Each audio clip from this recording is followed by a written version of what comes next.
Welcome to another episode of Historic Headstones of Norfolk. We are in downtown Hampton. We are at the Bethel AME Church Cemetery, which is right across the street from St. John's Churchyard. We're going to be talking about a very special person. We're going to be talking about Mary Jackson. She was one of the, her life was portrayed in the movie Hidden Figures. I'm sure everybody's seen that, the NASA movie. It's amazing. I recommend everybody go see it. All right, Mary Jackson's own path to an engineering career at NASA Langley Research Center was far from direct.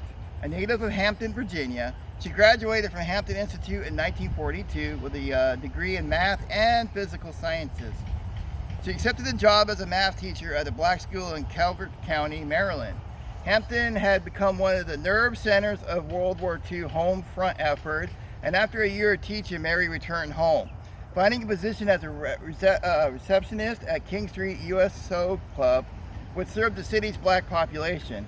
It would take 3 more career changes: a post as a bookkeeper in Hampton Institute's health department, and a stint at home following the birth of her son, Levi, and a job as an Army secretary at Fort Monroe, before Mary landed at Langley Memorial Aeronautical Laboratories, segregated at West Area Computing Section in 1951.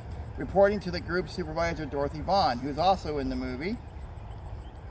After 2 years in the computing pool, Mary Jackson received an offer to work for engineer, I am going to butcher this name, Kazimierz Czarnecki, in 4-foot by 4-foot supersonic pressure tunnel, a 60,000 horsepower wind tunnel capable of blasting models of winds approaching twice the speed of sound.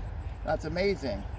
Czarnecki offered Mary hands-on experience conducting experiments in the facility, and eventually suggested that she enter a training program that would allow her to earn a promotion from mathematician to engineer.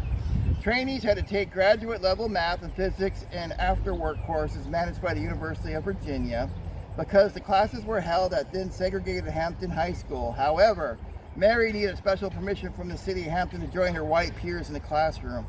Never one to flinch in the face of a challenge, Mary completed the courses, earned the promotion, and in 1958 became NASA's first black female engineer. I just want to say for a minute, even though we're talking about segregation, segregation was 100% wrong. It should never happen again. It should never happen before. I just want to put that in there. That same year, she co-authored her first report, Effects of a Nose Angle and Mach Number on Transition on Cones at Supersonic Speeds. I have no idea what that means. Way out of my league.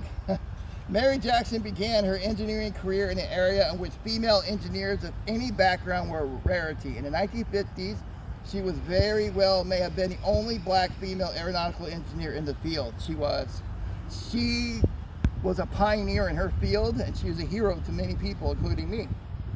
For nearly 2 decades, she enjoyed a productive engineering career, authoring or co-authoring a dozen or so research reports, most focused on the behavior of a boundary layer of air around airplanes. As the years progressed, the promotion slowed, and she became frustrated at her inability to break into management level grades. In 1979, seeing that the glass ceiling was the rule rather than the exception to the center's female professionals, she made a final dramatic career change, leaving engineering and taking a promotion to fill the open position at Langley's Federal Women's Program Manager. There, she worked hard to impact the hiring and promotion of the next generation of all NASA's female mathematicians, engineers, and scientists. Mary retired from Langley in 1985. Among her many honors were an Apollo Group Achievement Award, being named Langley's Volunteer of the Year in 1976. She served as chair of one of the center's annual United Way campaigns, was a Girl Scout troop leader for more than 3 decades, and a member of the National Technical Association, the oldest African-American technical organization in the United States. She and her husband, Levi, had an open-door policy for young Langley recruits trying to gain their footing in a new town and a new career. A 1976 Langley researcher profile might have done the best job capturing Mary Jackson's spirit and character, calling her a gentle lady, wife and mother, humanitarian scientist. For Mary Jackson, science and service went hand in hand. All right, she is buried right across the street from St. John's. If you ever want to come see her, in a very small churchyard. She is near the southern fence, And there's always flowers here at their headstone at all times. All right, guys, take care. Have a great day. I just want to talk about her. She's so important to African American history, and everybody needs to know her story. All right, guys, take care.